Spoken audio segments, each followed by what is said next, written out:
Welcome back to another video. It's me, Beat On here, and today we're going to talk about the cheapest Honda Monkey mod you could probably do to make your bike look way better.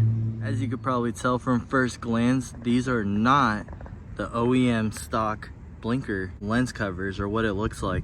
They come bright orange stock, and I just bought some new clear lens covers from eBay for like $15. They give you some new amber bulbs to make it look good when you're signaling, and honestly I think it just really cleans up the whole bike.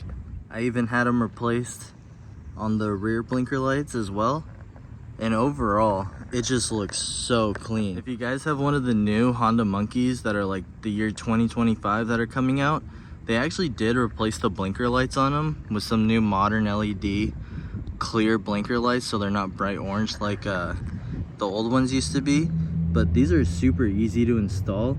It's just a Phillips screw underneath of each blinker light, and then you have to take out the little clip part from the old lens cover, and you put it on the new clear lens and you just screw it back in.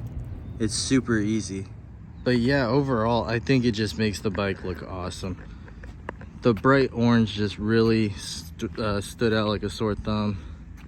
Now it looks super clean cut. Got the Yoshi on there. Sorry for the lack of videos. I have been sick the past couple weeks, but we're finally getting back, and we will have some more riding videos soon, so stay tuned for that. But if you guys enjoyed the video, leave a like, subscribe, comment down below, and if you guys want a video on how I replace the lens covers, I can post that as well, because this just looks way better in my opinion. Let me know what you guys think below. Appreciate you guys watching. Peace.